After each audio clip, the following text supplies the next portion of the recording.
Double lordship ये दूसरी जमानत का आवेदन है। प्रथम जमानत आवेदन पर इस आधार पर निरस्त किया गया था कि डीएनए रिपोर्ट पॉजिटिव आई थी, लेकिन उस समय माननीय न्यायालय के समक्ष उन तथ्यों को प्रदर्शित नहीं किया गया। मैं माननीय न्यायालय की अनुमति से चाहूंगा कि कुछ तथ्य मैं माननीय न्यायालय के समक्ष रख सकूं। बताएं प्लीज बताएं। मैं माननीय न्यायालय का ध्यान विनम्रता पूर्वक आकृष्ट कराना चाहूंगा।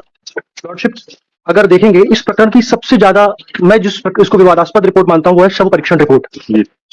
ऑनरेबल लॉर्डशिप, कृपया कर इस रिपोर्ट पर आप दृष्टिपात करेंगे जी। तो दिनांक 9, आप कहां से बता रहे हैं? सर मैं छिंदवाड़ा से, मेरा नाम पीयूष शर्मा है सर। जी जी जी। लॉर्डशिप, इस मृतिका की पोस्टमार्टम दिनांक 9/4/2021 को 3 डॉक्टरों की टीम द्वारा रात 11:30 बजे की गई। लॉर्डशिप, सबसे पहला प्रश्न उठता है माननीय न्यायालय के समक्ष, माननीय न्यायालय के समक्ष अभियोजन ये बात नहीं बता पाया कि आपको रात 11:30 बजे, जहां पर पर्याप्त रोशनी और पर्याप्त प्रकाश की व्यवस्था उपलब्ध नहीं थी, बिना किसी मजिस्ट्रेट की परमिशन लिए आपने पोस्टमार्टम रिपोर्ट कैसे कंडक्ट की? पहला सवाल मेरा माननीय न्यायालय के समक्ष है। दूसरा लॉर्डशिप, ये कहते हैं अपनी ही इस रिपोर्ट में कि 100% बर्न इंजरी का केस है। लॉर्डशिप, श्रीमान माननीय न्यायालय से मैं इसी परीक्षा का तीसरा नंबर का जो पेज है उस पर आपका ध्यान आकर्षित कराना चाहूंगा। ये लिखते हैं कॉलम नंबर 11 में बाहरी और भीतरी जननेंद्रिय, उसमें ये अलग स्याही से लिखते हैं एनएडी, जिसका अगर माननीय न्यायालय के समक्ष मैं अर्थ स्पष्ट करता हूं तो वो लिखते हैं कि नॉट एनी एबनॉर्मेलिटी डिटेक्ट, लेकिन अगले ही नीचे ही कोई अन्य व्यक्ति लिखता है कि vaginal slide prepared and sealed handed over to police lady Sangeeta. Lordship, रात 11:30 बजे पोस्टमार्टम हो रहा है, लेकिन फिर मैं माननीय न्यायालय का ध्यान विनम्रता पूर्वक आकृष्ट कराना चाहूंगा। सर, संगीता युवनाथी की जप्ती पर अगर आप दृष्टिपात करते हैं लॉर्डशिप, तो ये देखेंगे कि ये पोस्टमार्टम के पहले दोपहर 3:50 पर हो गई थी, जबकि पोस्टमार्टम रात 11:30 बजे हो रहा है। तो पुलिस के पास किसी भी महिला के वेजाइनल स्लाइड बनाने की क्या क्षमता थी? माननीय न्यायालय के समक्ष अभियोजन इस बात को स्पष्ट करने में पूर्णतः विफल रहा है कि पोस्टमार्टम तारीख बताइएगा सर 9/4/21 को 3:30 पर ही वेजाइनल स्लाइड प्रिपेयर कर रहे हैं सर। अच्छा, लेकिन कॉलम नंबर 13 में आप देखेंगे, कॉलम नंबर 13 में नमूना सील की जगह संगीता अंकित है, लेकिन थाने की सील नहीं लगी हुई है। माननीय न्यायालय से मैं विनम्रता पूर्वक आग्रह करना चाहूंगा, मेरा निवेदन है सर, ये चूंकि मेरा पहला अवसर इसलिए अगर कोई दृष्टिकोण तो क्षमा करें। आप बिल्कुल आराम से बहस करिए सर, डोंट वरी। लॉर्डशिप, मैं पहली चीज ये जो मैंने तैयारी की थोड़ी सी, डॉक्टर पारिक और मोदी हैं, इनके मुताबिक जब इन्होंने अपनी किताब लिखी थी जिस पर ये डॉक्टर्स पढ़ाई करते हैं, इनमें इन्होंने लिखा था कि शुक्र के धब्बों की परीक्षा। लॉर्डशिप, ये बताते हैं कि स्पर्मोटोजोआ, जिसको शुक्राणु कहते हैं, इसकी उपस्थिति जानना कोई सरल कार्य नहीं है। इसके विरोधी तत्व जैसे कपड़ों का प्रकार, पुरानापन और प्रयोगशाला में पहुंचने तक वे धब्बे किन परिस्थितियों से गुजरे हैं, इस चीज को माननीय न्यायालय के समक्ष बताना बहुत आवश्यक होगा। लॉर्डशिप, पहली चीज ये उठती है कि आप 9/4/21 को मृतिका की पोस्टमार्टम रिपोर्ट कंडक्ट करने से पहले बिना सील बंद लिफाफा तैयार करे वेजाइनल स्लाइड प्रिपेयर करते हैं।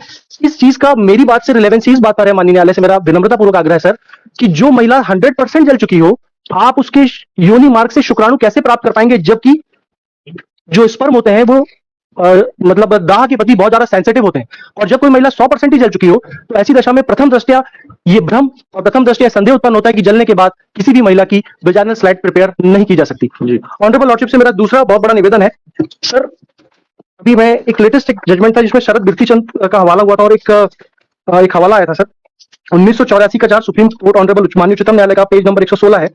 इसमें माननीय उच्चतम न्यायालय ने कहा है कि किसी माननीय न्यायालय के समक्ष आप कोई भी प्रकरण पेश करते हैं जिसमें आप परिस्थिति जन्य साक्ष्यों की बात करते हैं, तो माननीय न्यायालय के समक्ष अभियोजन को यह स्पष्ट तौर पर बताना पड़ेगा कि केवल आप कह देने मात्र से कि कोई व्यक्ति अभियुक्त है, कह देने मात्र से कि कोई रिपोर्ट अभियुक्त के खिलाफ है, आप उसको अभियुक्त साबित नहीं कर सकते जब तक कि आपके पास चेन बाय चेन, कड़ी बाय कड़ी और साक्ष्य बाय साक्ष्य माननीय न्यायालय के समक्ष संदेह से परी कोई चीज प्रमाणित नहीं होती है।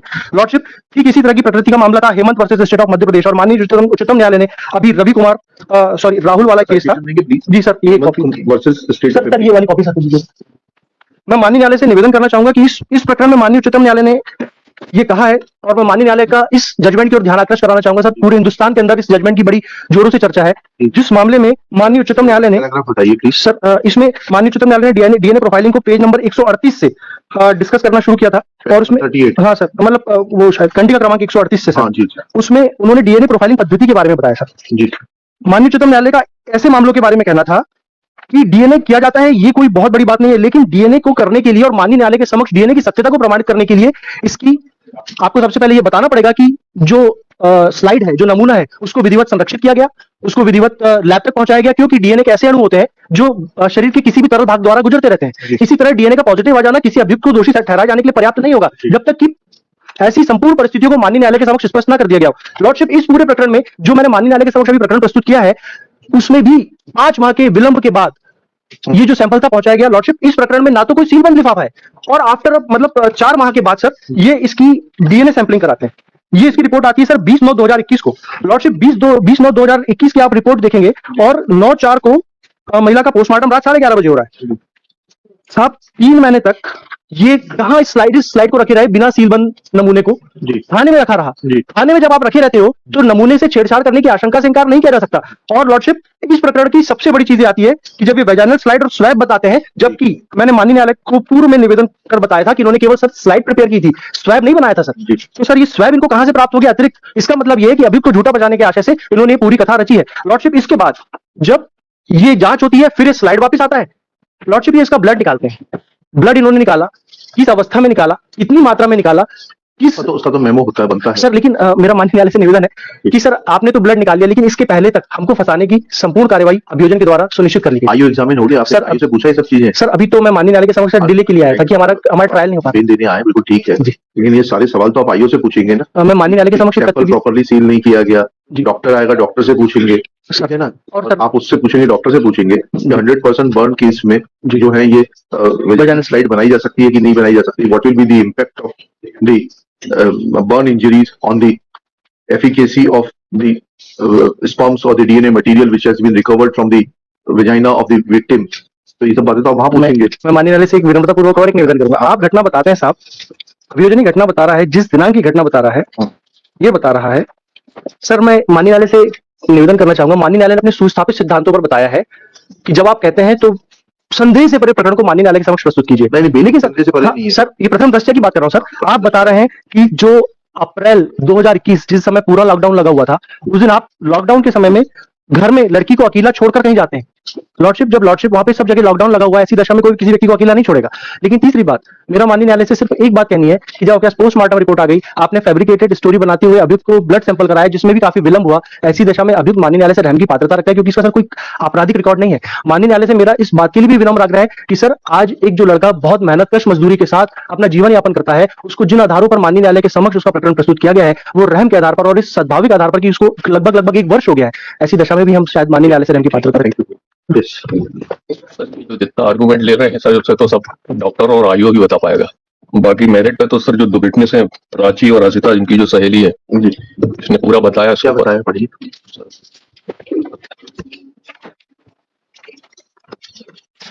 और जो ये डिसीज है sir, age at about 15 years of age. बंद कैसे हो गया था ये? आपने बंद किया था ये? अभी मैंने ऑन किया, बंद कैसे हो गया?